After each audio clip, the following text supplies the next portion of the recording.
नमस्कार मित्रों, मेरे इस नए चैनल ज्योतिष और कर्मकांड में आपका बहुत बहुत स्वागत है।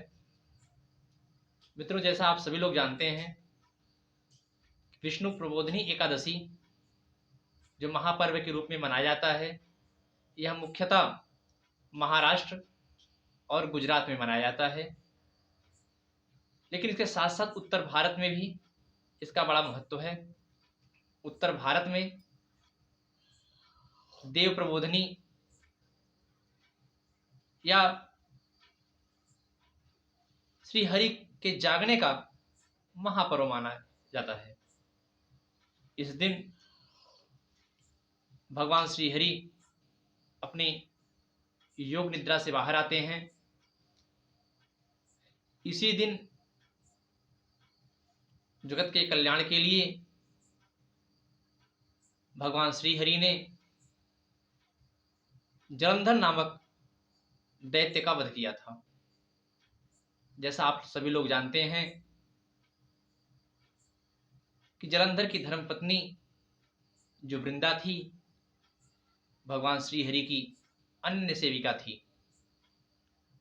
इसके साथ साथ जलंधर को वरदान था, जब तक तुम्हारी धर्मपत्नी का सतीत्व बना रहेगा तब तक तुम्हें रण में कोई पराजित नहीं कर सकता। जलंधर बहुत प्रतापी राजा था। इसके साथ साथ वह देवताओं को पूरी तरह से भयभीत करके रखा था। जलंधर के भय से सारे देवता व्याकुल थे। सारे लोग जब जलंधर के वध के लिए भगवान नारायण के पास गए, तो मित्रों, भगवान नारायण ने जलंधर का वेश रख करके वृंदा के पास आए।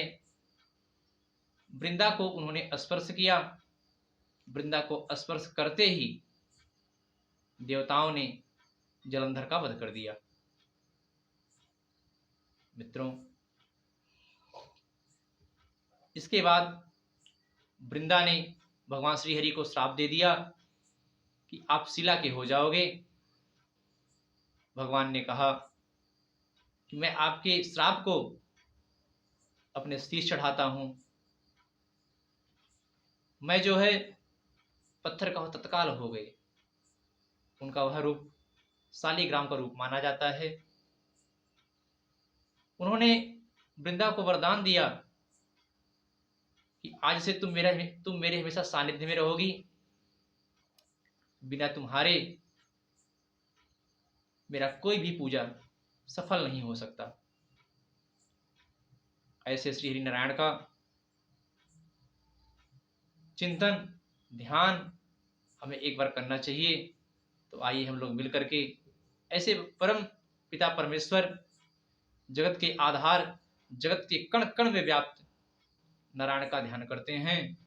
ओम सशंक चक्रम सकिरीट कुंडलम सपीत वस्त्रम सर्वेक्षणम सहार वक्ष स्थल कौस्तुभ श्रियम नमामि विष्णुं शिरसं चतुर्भुजं शांताकारं भुजगशयनं पद्मनाभं सुरेशं विश्वाधारं गगनसदृशं मेघवर्णं शुभांगं लक्ष्मीकान्तं कमलनयनं योगध्यानं गम्यं वन्दे विष्णुं भवभयहरं सर्वलोकैकनाथं।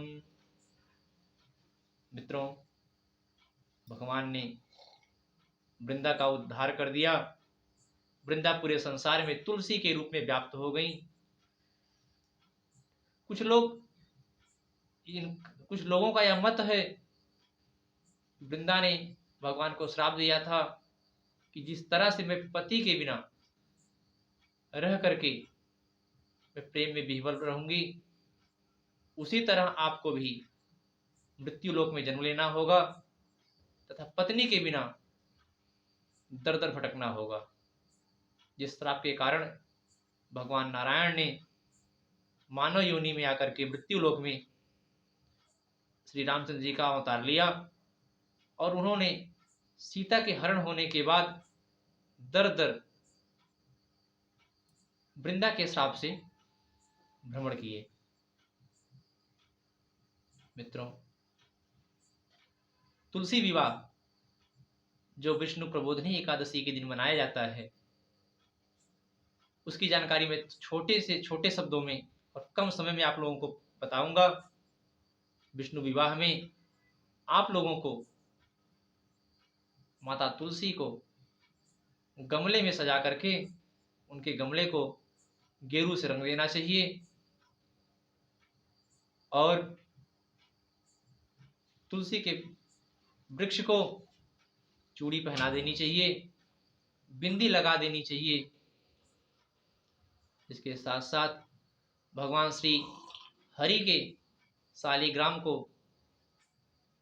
नाना प्रकार के वस्त्रों से सजा करके, फूलों से सजा करके, तुलसी पत्र उनके शीश पर रख करके, उनके सिंहासन को अपने दाहिने हाथ में लेकर के ओम तुलसीस्य नमः इस मंत्र का जप करते हुए 7 बार शालिग्राम को तुलसी की परिक्रमा करानी चाहिए। इसके साथ साथ शालिग्राम को तुलसी के सानिध्य में रख करके ओम नमो भगवते वासुदेवाय या फिर ओम नमो नारायणाय इस मंत्र से भगवान नारायण का जप करना चाहिए।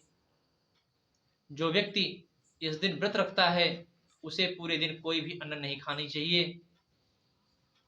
यह कई अश्वमेघ यज्ञ के फल को देने वाला है, समस्त कार्यों की पूर्ति करने वाला है, मनवांछित फल प्रदान करने वाला है, मनवांछित लाभ देने वाला है, अनेक दुखों को नष्ट करने वाला है।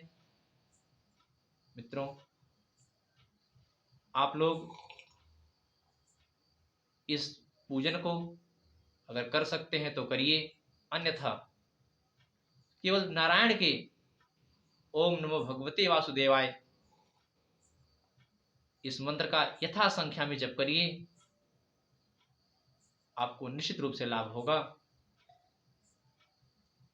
मैंने जो आप लोगों को बताया या बहुत अल्प और कम शब्दों में मैंने आप लोगों तक प्रस्तुत किया। यह जानकारी और लोगों तक पहुंचे, इसके लिए इस चैनल को सब्सक्राइब करें तथा अन्य लोगों तक पहुंचाएं। तब तक के साथ इस वीडियो में बस इतना ही। तब तक के लिए धन्यवाद।